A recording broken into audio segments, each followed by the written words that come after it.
하나님의 은혜가 우리 온 성도들에게 함께하기를 바랍니다.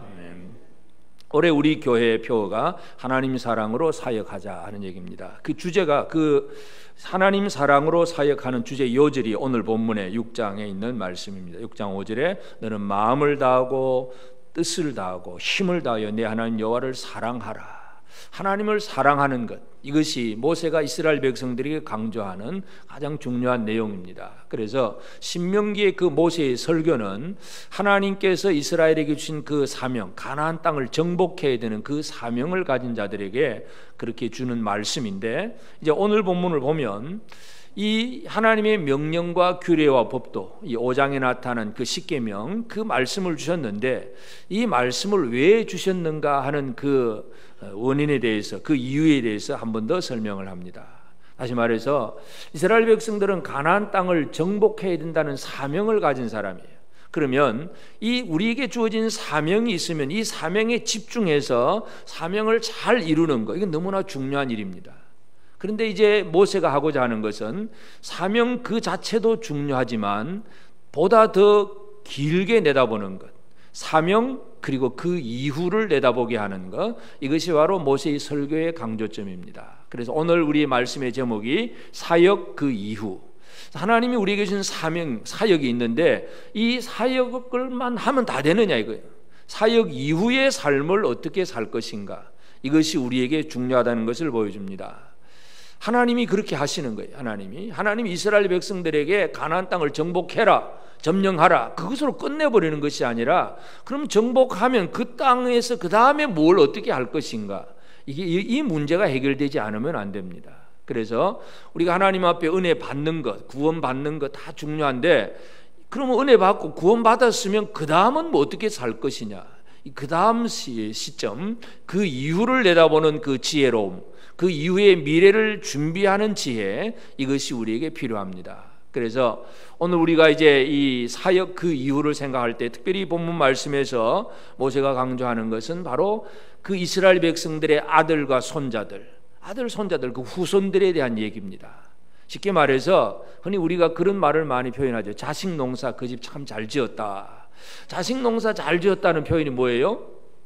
그 자식들이 뭐 이제 세상적인 면에서 아주 잘 됐다는 얘기, 공부를 잘한다든지, 뭐 길이 잘 열려서 뭐 직장을 잘 구했다든지, 뭔가 그러면 야, 그 참 자식 농사 잘 지었다 생각을 하고, 근데 뭐 공부도 제대로 못하고 돈도 못 벌고 뭐 그냥 이렇게 사회적으로 뒤처져 있으면 사람들이 그걸 별로 안 좋아하지요. 여러분은 자식 농사 잘 지으셨습니까? 잘 지으셨습니까? 열심히 지어가고 계시는 분들도 계시고요.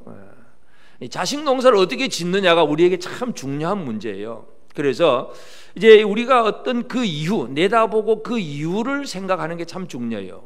우리가 물건을 살 때도 주로 이제 메이커 있는 거, 어떤 대기업 그런 물건을 많이 사잖아요. 그 이유 중에 하나가 뭐예요? 물론 품질이나 이런 것도 더 좋지만은 이게 뭔가 고장이 나면 AS가 잘 될까, 이 애프터 서비스, 이 다음에 어떤 서비스가 좋은가 나쁜가, 거기에 대해서도 우리가 많이 신경을 씁니다. 지금 하나님이 하시는 일은 뭐냐 하면 이스라엘에게 그 다음 애프터 서비스를 해주는 거예요. 하나님이 이스라엘 백성들을 가나안 정복하게 하신 다음에 이들을 어떻게 살게 하느냐, 하나님의 계획과 생각이 그것입니다. 그래서 오늘 우리는 우리에게 주어진 사역에 집중해야 되지만 거기에만 머물러 있으면 안 되고 사역과 그 이후를 내다보는 그런 지혜로움을 가져야 됩니다. 그래서 첫째로 1절에서 이는 곧 너희 하나님 여호와께서 너희에게 가르치라고 명하신 명령과 규례와 법도라. 너희가 건너가서 차지할 땅에서 행할 것이다. 건너가서 이제 땅을 차지하고 끝나버리는 것이 아니고 그 차지한 땅에서 행할 그것이 바로 하나님이 주신 명령과 규례와 법도다. 이 십계명의 말씀이 그렇다는 것을 지금 얘기해 주고 있습니다. 그래서 정복만 하면 다 되는 것이 아니라 정복 이후의 삶이 중요해요. 오늘 우리가 예수를 믿는 사람들은 구원받은 사람들이죠. 여러분 구원 받으셨습니까? 이 구원에 대해서도 이미 이루어진 구원이 있고 아직 이루어지지 않은 뭔가가 남아있다 그랬잖아요.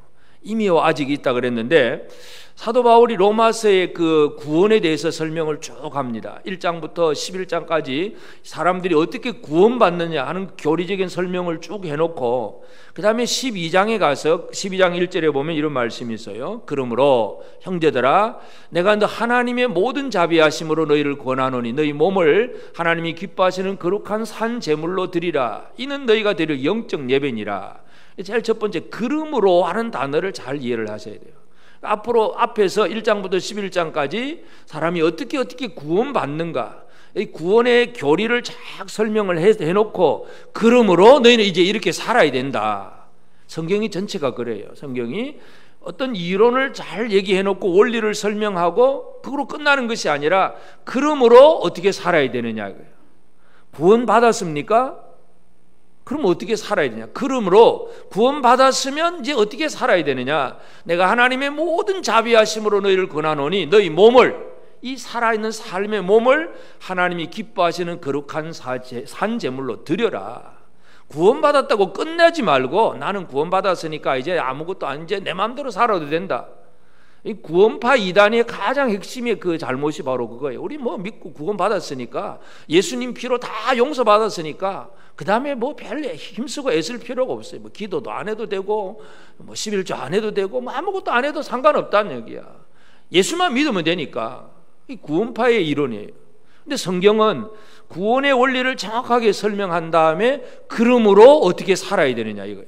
그 얘기하는 거예요. 지금 모세가 이 명령과 규례와 법도를 얘기하는 것은 너희들이 가나안 땅을 차지하고 그 땅에서 어떻게 살아야 되느냐를 얘기해 줍니다. 그래서 하나님의 명령과 규례와 법도는 사역, 가나안 정복이라고 하는 그 사역을 이룬 다음에 어떻게 살아가야 되느냐 그 이후에 대한 설명이 하나님의 명령과 규례와 법도예요. 그래서 2절에도 보면 곧 너와 내 아들과 내 손자들이 평생에 내 하나님 여호와를 경외하며 지금 모세는 그 이스라엘 백성들 설교 듣는 그 사람들에게만 얘기하는 것이 아니고 너와 내 아들 내 손자들 이 후손들에 대한 얘기를 모세가 지금 하고 있습니다. 그러니까 이 가나안 땅을 어떻게 정복할 것인가 하는 문제는 그 당대의 모세의 설교를 듣는 사람들에게 해당되는 얘기이긴 하지만 그러나 그 아들과 손자들은 그렇게 이루어진 가나안 땅 하나님 주신 그 땅을 어떻게 거룩한 땅으로 유지해 가느냐가 그 후손들에 대한 사명이고 사역이기도 합니다. 그래서 모세는 그 후손들에 대한 얘기를 합니다. 하나님의 말씀은 늘 그렇습니다. 오늘 우리는 우리가 하나님 앞에 내가 은혜 받고 내가 복 받고 내가 하나님 앞에 바로 서는 것 여기에 집중을 하고 있지만 하나님은 늘 우리를 통해서 또 우리 후손들에게 무언가가 이루어지기를 바라고 있습니다. 이게 하나님의 뜻이고 계획이고 마음입니다. 그래서 사도 바울이 이제 물론 이제 자기 육신적인 아들은 아니지만 영적인 후계자, 영적인 아들이라고 할 수 있는 디모데에게 마지막으로 부탁하는 걸 보면 디모데후서 2장 2절에 보면 또 네가 많은 증인 앞에서 내게 들은 바를 충성된 사람들에게 부탁하라. 그들이 또 다른 사람들을 가르칠 수 있으리라. 바울이 디모데에게 하는 얘기, 네가 디모데야, 네가 많은 증인 앞에서 내게 바울에게 들은 바를 충성된 사람들에게 부탁해라. 그러면 그 충성된 사람은 또 다른 사람들을 가르치게 될 것이다.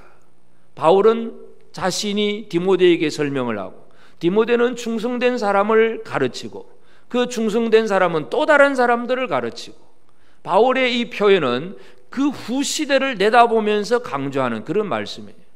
바로 성경 속에서 우리가 신앙생활 속에서 이 미래를 내다볼 수 있는 이런 비전이 우리에게 중요합니다. 그냥 나만 잘 믿으면 되지 참 뭐 자식이야 어떻게 되든 이게 아니라 진짜 우리의 믿음이 내 아들 손자로 어떻게 이어져 갈 수 있을까 여기에 대해서 우리는 진정한 관심을 가지고 이 사역을 감당해야 합니다. 그래서 모세는 지금 이스라엘 백성들에게 너와 내 아들과 내 손자들 이 후손들에 대해서 얘기를 합니다. 그러면서 이 모든 시대 모든 사역에 걸쳐서 다 통하는 것이 뭐냐 그것이 우리가 생각하는 요절 말씀 5절 너는 마음을 다하고 뜻을 다하고 힘을 다하여 내 하나님 여호와를 사랑하라. 여호와 하나님을 사랑하라. 마음을 다하고 뜻을 다하고 힘을 다하여서 하나님 사랑해라. 이 사랑이라고 하는 것 하나님을 사랑한다는 것이 어떤 사역을 하든 어떤 시대의 사람이든 어떤 나라 사람이든지 간에 하나님을 사랑한다는 것이 모든 사역에 있어서 가장 기본이고 밑바탕입니다. 그러니까 이 지금 모세의 설교를 듣는 이 아버지도 하나님을 사랑해야 되고 그 아들들도 하나님을 사랑해야 되고 그 손자들도 하나님을 사랑해야 되고 대대로 필요한 원리가 뭐냐? 사랑하는 것입니다. 여러분, 하나님을 사랑하십니까? 마음을 다하고 뜻을 다하고 힘을 다하여 하나님 사랑하십니까? 두 번째 물어보면 또 아멘이 제일 약해. 하나님 사랑하십니까? 예수님께서 3년 반 동안 제자들을 훈련시켜 놓고 부활하신 다음에 베드로에게 물어보는 질문이 뭐예요? 다른 거 안 물어보세요. 요한복음 21장 15절에 베드로에게 예수님 뭐라 그럽니까? 그들이 조밥 먹은 후에 예수께서 시몬 베드로에게 이르시되 요한의 아들 시몬아 네가 이 사람들보다 나를 더 사랑하느냐 하시니 이르되 주님 그러하나이다. 내가 주님을 사랑하는 줄 주님께서 아시나이다. 이르시되 내 어린 양을 먹이라. 15절에 그랬죠. 세 번을 똑같이 더 사랑하느냐 사랑하느냐 사랑하느냐 질문하세요. 네가 3년 반 동안 배웠는데 한번 시험 쳐보자.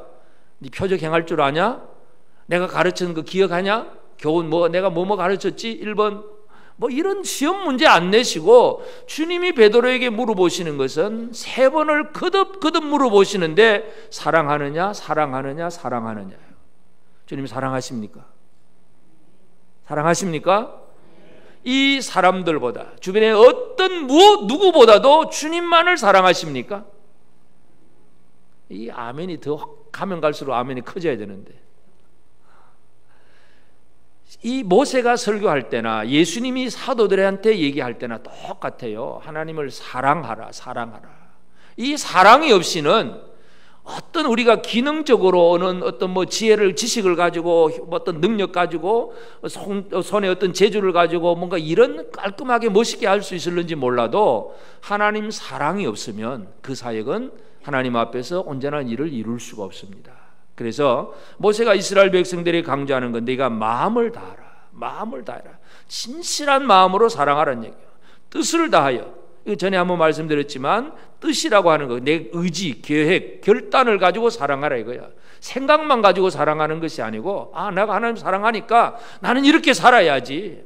하나님 외에는 나는 다른 거 아니고 막 이렇게 해야지. 그래서 시간이라든지 물질이라든지 막 헌신하고 어떻게 해보려고 하는 것 뜻을 다하여 사랑하는 것 그리고 그 뜻을 이루는 데 있어서 힘을 다해서 온 힘을 쏟아부으면서 사랑하는 것 사랑이 결코 쉬운 일은 아닙니다.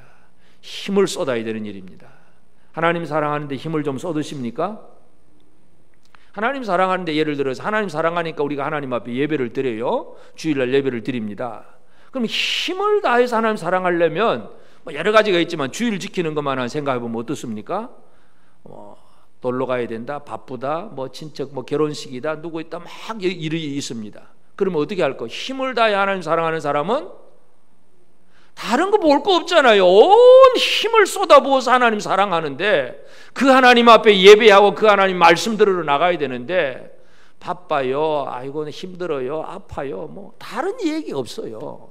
힘을 다하여 사랑하면 여러분 하나님을 힘을 다해 사랑하십니까? 힘을 다하여 사랑하십니까? 아멘이 힘이 없으니 이거 어떡하나? 힘을 다하여 사랑하십니까? 네. 하나님을 마음을 다하고 뜻을 다하여 힘을 다하여 사랑하라 이거요. 이게 핵심이에요. 열쇠예요. 키. 사랑하면 모든 일이 하나님 뜻대로 일을 이룰 수가 있습니다. 그래서 모세는 이스라엘 백성들을 모아놓고 십계명 얘기하면서 다른 거 얘기하지 않습니다. 너희만 잘하지 말고 이제 너희 아들 손자들도 해야 되는데 핵심이 뭐냐? 사랑하라 사랑하라. 이 사랑에 대해서 강조합니다. 오늘 우리가 하나님을 얼마나 사랑하고 있는가에 대해서 우리는 깊이 묵상하고 생각해야 합니다. 아직도 하나님보다 이 땅의 것들이 더 사랑이 되어진다면 아니면 어떤 사람이 더 사랑의 대상이 되어졌다면 하나님은 별로 좋아하지 않습니다. 하나님은 질투하시는 하나님이세요. 하나님은 사랑받기를 원하세요. 그래서 하나님은 이제 이스라엘이 그 당대의 사람으로만 끝나지 아니하고 그 후시대 미래의 그 사역 이후를 내다볼 수 있도록 하나님께서 은혜를 주시는데, 하나님 주신 은혜가 뭐냐면 제일 첫 번째가 주시는 것이 하나님의 말씀이에요. 명령과 규례와 법도 이 말씀인데, 이 말씀이 어떤 의미를 가지고 있는가를 잘 이해해야 됩니다. 하나님은 한번 말씀하시지만 이 말씀의 특징이 뭐냐 하면 영원한 말씀이라는 얘기예요. 오늘 우리가 어떤 누구인가 개인적으로 대화를 나누면 그 사람하고 그 자기하고는 1대1로 그 통한 말이 두 사람 사이에는 적용이 됩니다. 근데 제3자에게는 그 말이 별로 적용이 안 돼요. 또 한 시대 걸쳐 가서는 우리 아버지가 계셨는데 아버지가 친구하고 무슨 얘기 했다더라, 그 말이 나하고는 별로 적용이 안 돼요. 세상의 모든 사람들과의 말은 그렇습니다. 그런데 하나님의 말씀의 특징은 뭐냐 하면 영원한 말씀이에요. 이사야서 40장 8절에 보면 풀은 마르고 꽃은 시드나 우리 하나님의 말씀은 영원히 서리라. 여러분, 이 영원히 말씀이 선다는 의미를 잘 이해하셔야 돼요.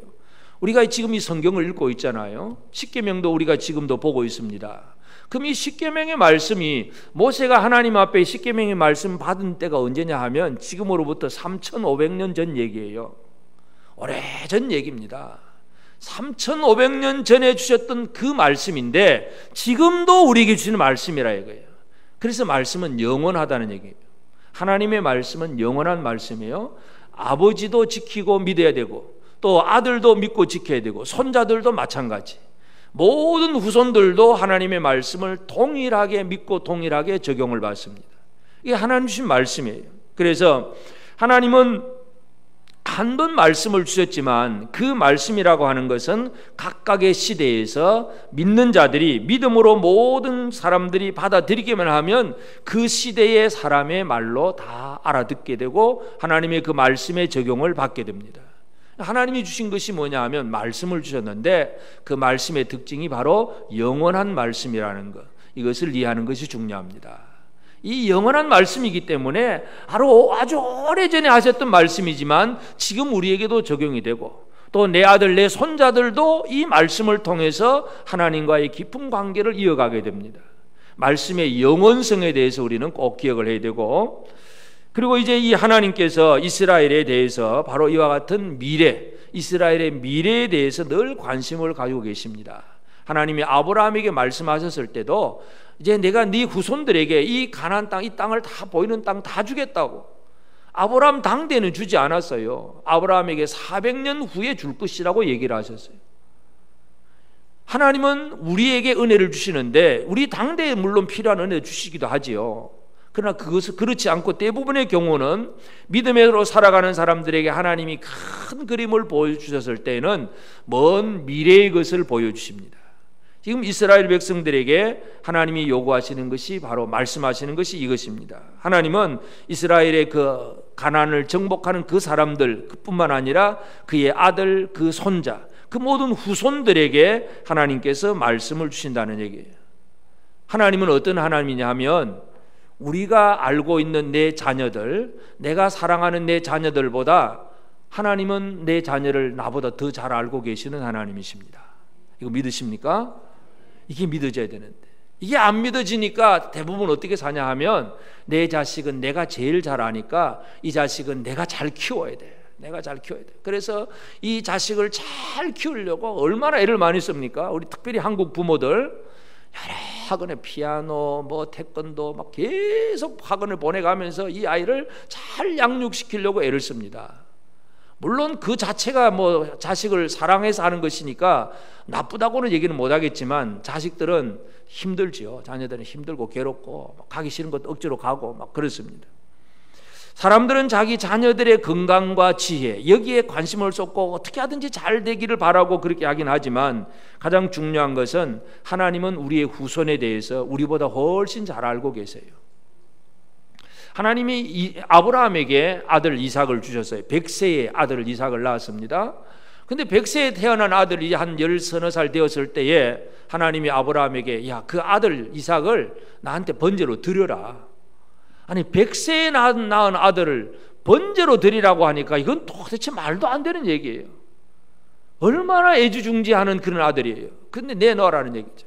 그것도 그냥 내놓으라가 아니고 그냥 잡아서 불로 태워서 번제로 드리라고 하니 이건 도대체 이해가 되지 않는 말씀이에요. 그럼에도 불구하고 아브라함은 독자 아들을 하나님 앞에 드리러 모리아산으로 갑니다. 그것에 대해서 히브리서 기자는 믿음으로 죽은 자 가운데서 다시 돌려 살아날 것을 믿고 하는 이 아브라함이 드렸다 하는 아브라함의 믿음을 설명을 하는데, 하여튼 창세기 22장의 그 사건을 이제 하나님께서 이삭을 드리라고 해놓고 그 다음에 진짜 드리려고 할 때는 아브라함아 불러가지고 못 드리게 하고 뒤에 이제 하나님이 준비하신 순양을 가지고 준비를 드리게 했습니다. 그 다음에 주시는 말씀이 뭐냐면 창세기 22장 17절 18절 보면 내가 네게 큰 복을 주고 내 씨가 크게 번성하여 하늘의 별과 같고 바닷가의 모래와 같게 하리니 내 씨가 그 대적의 성문을 차지하리라. 또 내 씨로 말미암아 천하 만민이 복을 받으리니 이는 내가 나의 말을 준행하였음이니라 하셨다 아니라. 이게 아브라함에게 주신 말씀이에요. 근데 하나님이 아브라함에게 무슨 얘기 해주냐 하면 내 씨 이삭에 대해서 얘기를 해줍니다. 내 씨가 내가 내 씨에게 내게 큰 복을 주면 내 씨가 크게 번성하게 될 것이다. 그리고 그 씨는 하늘의 별과 같이 되고 바닷가의 모래가 같이 되고 대적의 성문을 얻는다. 모든 그 지역을 점령하고 승리하게 될 것이고 천하 만민이 내 씨로 말미암아 복을 받게 될 것이다. 아브라함은 자기 아들이 그렇게 될 줄을 잘 모르지요. 그냥 내 사랑하는 아들, 귀한 아들, 그냥 내 어떤 이 대를 이어가는 아들, 그 정도로만 아브라함은 알고 있어요. 그런데 하나님 앞에 딱 드려놓고 받은 얘기가 뭐예요? 드린 다음에 받는 얘기가 아들이 이런 아들이구나. 내 아들이 이런 아들이구나. 그때서야 아브라함은 깨닫습니다. 여러분의 자녀를 더 깊이 알려면 여러분의 자녀를 하나님 앞에 내어놓으시기를 바랍니다.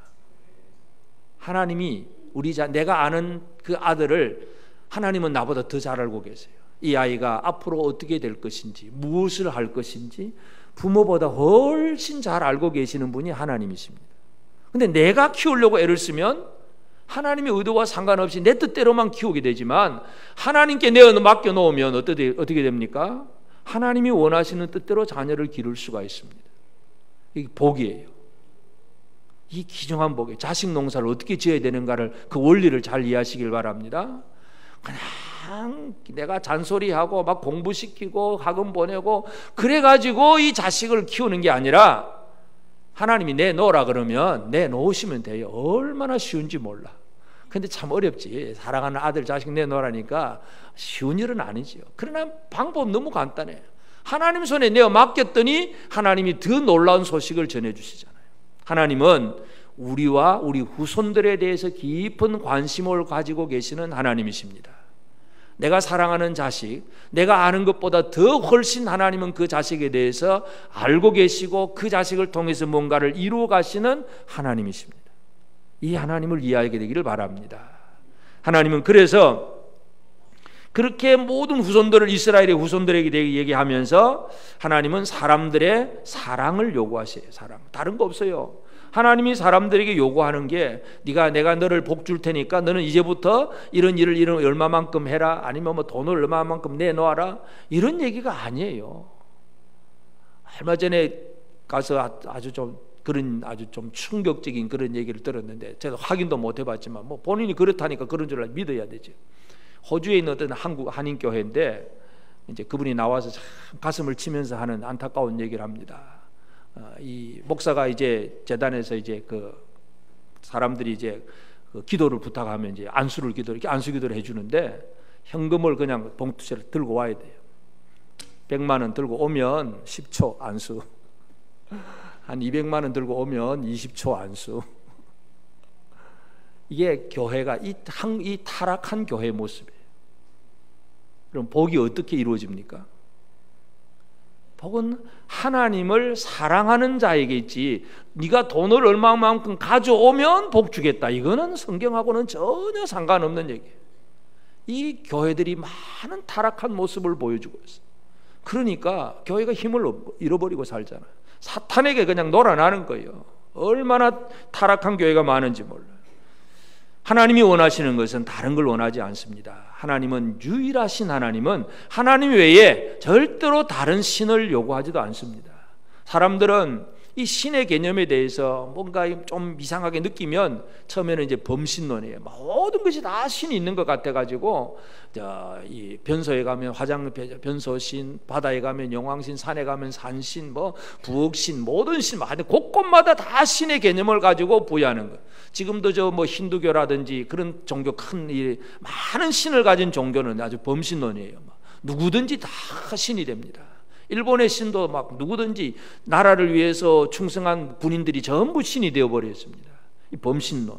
그러다 보니까 좀 발전하면 야 이건 아닌 것 같다. 그 중에서도 좀 뛰어난 신이 있지 않을까. 많은 신들이 있는데 그 중에 좀 뛰어난 신이 있지 않을까 해가지고 이제 그 헬라와 그 로마의 신화에 보면 많은 신들 중에서 그래도 최고가 제우스가 제일이다 이런 식으로 이 어떤 높은 신이 있고 그 밑에 신들이 어떤 신의 서열을 정해놓는 그런 어떤 이치적으로 이신론 이걸 이룰 것이다 하고 이게 사람의 생각 속에서 신의 계급을 정해놓고 그러다 보니까 이제는 이게 아니구나 진짜 하나다 하고 일신론을 얘기하는데 그러나 이제 그 일신론은 물론 이제 그 회교도도 일신론이긴 하지만 성경은 하나님은 어떤 분이냐 유일하신 하나님 다른 게 없다는 얘기예요. 다른 신은 하나도 없고 오직 하나님밖에 없어요. 그런데 하나님이 뭘 원하세요? 사랑을 원하세요. 유일하신 하나님은 사랑을 원하세요. 유일하다는 얘기가 뭐예요? 다른 거 사랑할 대상이 없다는 얘기예요. 이 신 저 신 찾아다닌다는 것은 하나님이 가장 싫어하는 그런 죄악입니다. 하나님은 유일하신 하나님이야. 이스라엘아 들으라 우리 하나님 여호와는 오직 유일한 여호와이시니 유일한 여호와이시니 사랑하라 이거예요. 하나님밖에 사랑의 대상이 없습니다. 하나님이 원하시는 것을 우리는 기억을 해야 돼요. 예수님도 그런 말씀을 하셨어요. 마태복음 10장 37절에 보면 아버지나 어머니를 나보다 더 사랑하는 자는 내게 합당하지 아니하고 아들이나 딸을 나보다 더 사랑하는 자도 내게 합당하지 아니하며 하여튼 나보다 뭐 다른 거 더 사랑하면 나는 그건 절대 합당치 않다고 얘기하십니다. 뭘 하나님이 그런 분이냐 왜 예수님이 이렇게 얘기했을까?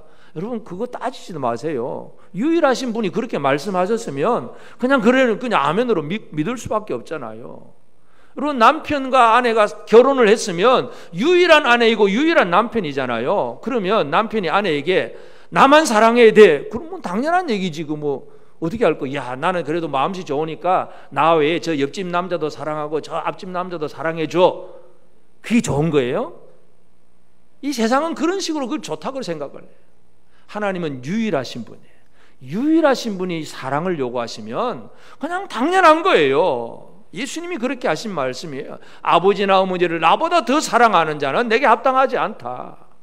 아들이나 딸을 나보다 더 사랑하는 자도 내게 합당하지 않다. 나만 사랑해라. 사랑을 요구하시는 분이십니다. 이 사랑을 요구하신 하나님을 정확하게 이해를 해야 됩니다.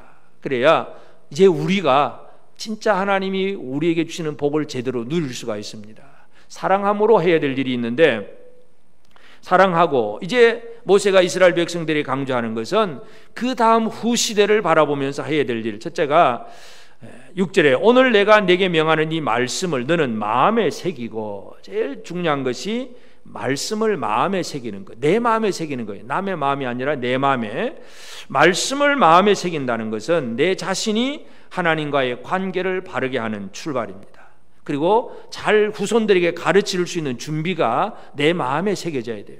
내 마음에 새겨진 말씀도 없이 그냥 들은 지식만 가지고 그 알게 된 지식만 전달해 주면 그건 아무 의미가 없어요. 우리가 예를 들어서 지금 성경을 얘기하고 있지만 저도 하나님 사랑하지 않으면서 야, 왜 하나님 사랑했다고 했으니까 사랑하세요? 이건 말은 할 수는 있어요. 그러나 그건 별 의미가 없어요. 진정으로 다음 세대를 준비하는 사람에게 중요한 것은 내가 내 마음에 하나님의 말씀을 두어 있느냐, 내 마음속에 하나님의 말씀이 새겨져 있느냐, 이게 자식 농사를 잘 짓는 사람의 준비입니다. 여러분의 마음에 하나님의 말씀이 새겨져 있으십니까? 귀와 생각 속에만 있는 것이 아니라 내 마음 깊숙하게 하나님의 말씀이 새겨져 있어야 돼요. 다윗이 무슨 얘기하냐면 시편 37편 31절에 보면 그의 마음에는 하나님의 법이 있으니 그의 걸음은 실족함이 없으리로다. 마음에 하나님의 법이 있으니 그럼 행동에 실족함이 없다는 얘기예요. 말씀은 마음에 새겨야 됩니다. 오늘 이 시간도 주의 말씀을 머리로 그렇구나 하고 그냥 반짝 알고 끝나는 게 아니라 내 마음에 하나님의 말씀이 새겨져야 됩니다. 우리가 매년 여름이 되면 우리 선로의 여전도 연합회에서 성경 필사 대회를 해요. 그래서 이제 지금 벌써 공문은 와 있는데 가만 보니까 공문이 뭐 필사 기간 그래가지고 7월 달부터 쓰는 거로 되어 있더라고요. 근데 어떤 얘기 들어보니까 이미 공문은 7월 달부터 쓰세요 했는데도 공문이 와 있으니까 벌써 광고해가지고 쓰는 교회들도 있더라고요. 뭐 쓰든지 말든지 저는 공문대로 할게요. 7월 달에 광고해서 할 테는데, 이제 필사가 뭐예요? 성경을 본문을 기록하잖아요. 글자로만 기록하지 말고 마음에 새기기를 바랍니다. 성경 필사를 여러분 좀 많이 하시길 바랍니다. 성경을 기록을 하는데 노트에 쓰는 글자 그것으로 끝나지 말고 그 말씀이 내 마음에 새겨지도록 기록하는 것, 이게 우리에게 너무나 중요한 일입니다. 그래서 우리가 하나님을 사랑함으로 하나님 말씀을 내 마음에 새기고, 그 다음에 자녀에게 이제는 부지런히 가르쳐야 됩니다. 가르치는데 집에 앉았을 때든지 길을 갈 때든지 누워있을 때든지 일어날 때든지 이 말씀을 강론해라. 집에 앉아있던 길을 갈 때든 누웠든 밖에 나가든 들어오든 뭐 어떤 상황에서든지 주의 말씀을 강론해라. 말씀을 가르쳐야 됩니다. 대부분의 자녀 교육의 실패가 뭐냐 하면 가르치려고는 애를 써요. 부모들이 자식을 막 가르치는데 뭘 가르치냐 하면 부모 자기의 생각, 자기의 관념, 자기의 상식, 자기의 의견, 자기의 꿈, 자기의 비전을 가지고 자식에게 가르칩니다. 대부분 많은 사람들이 그런 얘기 하잖아요. 자식을 키울 때, 야, 너는 장차 공부 좀 잘해가지고 판검사가 돼야 돼. 너는 또 뭔가 이 한 자리 하는 뭔가 행정보고 뭐 의사가 되고 뭔가 이 세상적인 면에서 뭔가 돼야 된다. 그래서 열심히 너는 공부해야 돼. 공부. 부모 자신의 의견이고 자기의 꿈이고 자기의 계획이지 하나님의 말씀이 아니에요. 가르치기는 가르치는데 다른 걸 가르친다는 얘기죠. 뭘 가르쳐야 되느냐? 성경은 분명하게 해답을 주고 있습니다. 에베소서 6장 4절에 보면 또 아비들아 너희 자녀를 노엽게 하지 말고 오직 주의 교훈과 훈계로 양육하라. 주의 교훈과 훈계, 주님이 뭐라고 말씀하셨냐, 이걸 들려주라. 부모가 할 일. 부모는 늘 자녀들과 함께 살잖아요. 우리 교회에 유치부, 유년부, 주일학교가 부서가 있습니다. 자, 그러면 부모들이 이 자녀들의 신앙교육을 어떻게 해야 된다는 얘기예요?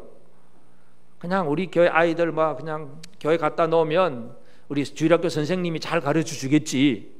당연히 잘 가르치지요. 교사들이야 열심을 다해서 가르치지요. 그런데 교사들의 가르침은 뭐냐 하면 성경 말씀을 가지고 원리만 가르쳐요. 원리. 이 아이들의 각각의 상황에 맞는 어떤 해답을 잘 주지 못하는 경우가 대부분이에요.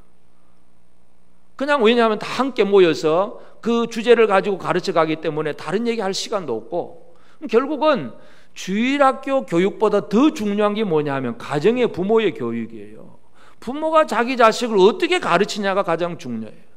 이 아이가 만나는 모든 상황에서, 예를 들어서 친구와 관계가 틀어졌다든지 아이가 뭔가 어떤 일로 인해서 괴로워한다든지 많은 상황들이 나오게 되는데 그 상황에 맞는 주님의 교훈, 주님이 뭐라고 이 상황에서는 하나님이 뭐라고 말씀하셨느냐, 이런 상황에서는 성경이 보니까 이렇더라. 이 어떤 상황에 맞는 주님의 교양과 훈계로 양육하는 거, 이게 부모의 책임이에요. 주일학교 교사들은 열심히 옆에서 어떤 원리를 좀 가르치는 그런 정도의 도움은 줄 수 있지만 주일학교 교사들이 자녀를 양육하지는 못합니다. 부모의 책임이에요. 부모가 자기 생각, 자기 의견을 아들에게 요구하는 것이 아니라 주의 교훈과 주의 그 말씀으로 자녀들에게 들려주는, 이게 바로 자식 농사예요. 자식 농사를 잘 합시다. 결국은 내가 내 마음에 새긴 말씀이 없으면 들려줄 게 없는 거죠. 내가 말씀을 모르는데 어떻게 들려줘요? 그러니까 내가 먼저 알고 그 자녀의 모든 상황에 맞는 말씀을 들려줄 수 있는 이 부모가 된다면 얼마나 귀한 일인지 모릅니다. 우리 온 성도들이 이렇게 되길 바랍니다. 자식 농사 제대로 한번 지어봅시다. 우리의 자녀들을 진짜 하나님의 뜻대로 살아가는 믿음의 용사로 길러내는 거, 이 얼마나 복된 일인지 모릅니다. 가나안 땅은 정복하고 끝나는 것이 아니라 정복 이후에 그 땅을 대대로 복된 땅으로 만들어가는 것, 후손들이 해야 될 사명인데 그들이 그 사명을 감당할 수 있도록 가르쳐주는 것, 이게 중요해요. 그래서 모세가 강조하는 것은 8절 9절에 보면 또 너는 또 그것을 내 손목에 매어 기호를 삼으며 내 미간에 붙여 표로 삼고 또 내 집 문설주와 바깥문에 기로 갈지니라. 손목에 메어서 기호를 삼고 미간에 붙여 표로 삼고. 이 말씀을 문자 그대로 글자 그대로만 적용하는 유대인들은 지금도 그렇게 적용을 해요. 그래서 이 이마에다 이 조그마한 율법을 쓴 이 두루마리를 조그마한 통을 하나 만들고 이 끈을 달아가지고 이마에 이렇게 달고 그래가지고 이 말씀을 이제 이마에 붙였다고 그렇게 달고 다니는 분도 있고, 지금도 집집의 문의 입구에 문 위에 보면 그런 말씀을 기록한 통들이 다 이제 걸려져 있어요. 문자적으로만 그렇게 달기 때문에. 그런데 그러나 예수님은 분명히 그게 문자적으로 하는 것이 아니라 진짜 그 의미를 우리가 살펴봐야 되겠지요. 손목이라고 하는 것, 손이라고 하는 것은 어떤 행동, 어떤 행함을 얘기해요. 다시 말해서 손목에 아무리 말씀을 글자를 기록한 걸 해도 이 손으로 악한 일을 하면 그 무슨 의미가 있어요? 말씀을 기록한 손인데 이 손으로 다른 사람을 향해서 죄를 짓는 일을 한다면 그 손은 말씀이 없는 손이에요. 그래서 이 말씀을 손목에 매라는 얘기는 그 행함을 얘기하고, 이마에 그 말씀을 붙이라는 얘기는 이마라고 하는 것은 방향이에요. 어디로, 이마가 어느 방향으로 가느냐예요. 삶의 방향성이고 어떤 의도, 꿈이고 계획이고 비전, 이게 이마예요. 내가 뭘 향하여 나아가느냐, 이게 이마에 붙인 말씀이에요. 그리고 집 문설주 바깥문에 기록하라는 얘기는 집을 출입을 하면서 드나들면서 늘 말씀을 가까이 하라는 얘기고, 집 바깥문에 붙여놨다는 얘기는 지나가는 사람들에게까지도 그 말씀을 보여주라는 얘기예요. 이 집은 야 예수 믿는 집이구나, 이 집은 진짜 하나님 백성이구나, 그걸 보여주라는 얘기잖아요. 이게 이제 신약적으로 본다면 그리스도의 향기라는 얘기예요. 고린도후서 2장 15절에 보면 우리는 구원받는 자들에게나 망하는 자들에게나 하나님 앞에서 그리스도의 향기니, 모든 사람 성도들에게나 불신자들 앞에서 예수 냄새를 뿜어내는 사람들, 이게 바로 이마에 손목에 그리고 문설주 바깥문에 그 말씀이 있는 사람의 얘기입니다. 옆 사람에게서 그리스도의 향기가 좀 나오십니까? 야, 이 사람 진짜 말씀대로 사는 사람이구나, 참 힘들고 어렵지만 그래도 참 하나님 잘 섬기려고 말씀대로 열심히 살고 있구나, 이게 보여지는 거예요. 이건 자기 스스로도 확신해야 돼요. 자기 스스로 확신하고 다른 사람들도 그렇게 인식할 수 있도록 그 삶을 살아가는 것. 물론 어떤 폼만 잡으면 아무 의미가 없지만 진짜 그런 삶을 살아가는 것이 중요합니다. 오늘 우리에게 주신 말씀이 뭐냐 하면, 우리는 우리에게 주어진 사역, 그것에 대해서 집중하고 일을 잘 해야 되지만 하나님의 계획은 우리의 사역 그리고 그 이후까지도 내다보신다는 것. 그래서 우리는 우리의 후손들에게 뭔가를 제대로 물려줄 수 있어야 됩니다. 이 세습이라고 하는 단어, 어떤 예를 들어서 뭐 음식점 같은 거 조상 몇 대로부터 물려오던 아주 전통의 뭐 원조 뭐 이러면 사람들이 야 이건 대단하다 하고 아주 맛있어 하고 갑니다. 근데 이제 물려줘야 될 게 어떤 그런 어떤 기술이라든지 어떤 경험이라든지 이런 거 잘 물려주는 게 참 중요하잖아요. 세습을 해줘야 됩니다. 세습. 여러분은 여러분 후손에게 뭘 세습해 줘야 될까요? 그냥 돈만 물려주고 어떤 지위만 물려주고 어떤 이 삶의 환경만 물려주면 별 의미가 없어요. 사역을 세습을 해야 되고 언약의 말씀을 세습을 해야 되고 하나님을 사랑하는 마음을 세습해 줘야 됩니다. 물려줍시다. 뭘 물려준다고요? 사역. 하나님의 일을, 나는 이런 일을 했지만 너는 이런 일을 해라. 하나님의 일을 물려줘야 돼요. 하나님은 우리에게 이렇게 말씀하셨다. 언약의 말씀을 들려주고 보여주고 가르쳐주는 언약의 말씀을 세습을 해야 되고, 그리고 제일 중요한 거, 너는 자나깨나 죽어나 사나 언제 어디서든지 하나님 사랑해라. 하나님 사랑하는 마음을 물려줘야 됩니다. 뭐예요? 물려준다는 얘기 내가 가지고 있어야 물려주지. 나는 사랑함이 없으면서 너는 사랑해라 그러면 물려주는 게 아니잖아요. 내가 먼저 내 마음에 새겨진 말씀, 내가 하나님 사랑하는 마음, 이걸 가지고 살면서 후손들에게 제대로 물려주는 것, 이것이 하나님이 원하신 말씀이에요. 오늘 우리는 바로 이런 복된 삶을 살게 되기를 바랍니다. 그 약속이 뭐냐면 3절 뒤에 보면 내 조상들 하나님 여호와께서 내게 허락하신 같이 젖과 꿀이 흐르는 땅에서 내가 크게 번성하리라. 이게 하나님 우리 약속하신 복이에요. 크게 번성하기를 원하십니까? 하나님 앞에 큰 복을 받기를 원하십니까? 바로 이 말씀이에요. 이 말씀. 하나님 사랑함으로 내가 알고 있는 내 모든 믿음과 이 하나님 사랑하는 마음을 자식들에게 잘 물려줌으로 그들이 하나님을 제대로 섬길 수 있도록 해주는 역할, 오늘 저와 여러분들이 잘 감당하게 되기를 바랍니다. 아멘.